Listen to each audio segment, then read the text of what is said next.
Всеки родител се случва детето му да участва в конфликт с някой съученик, например.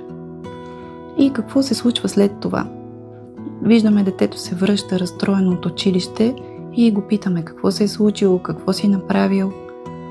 Така то се чувства обвинено.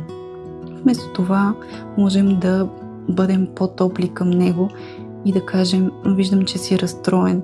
Разкажи ми какво се случи днес. Ти как се почувства в тази ситуация?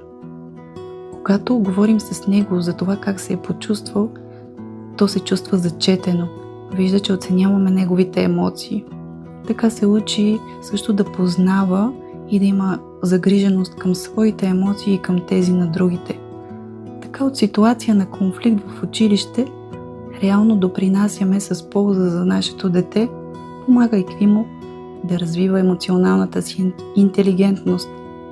А в днешно време вече е доказано, че този тип интелигентност има много по-голямо значение в взаимоотношенията между хората, когато пораснат, дори и от другите типове интелигентност.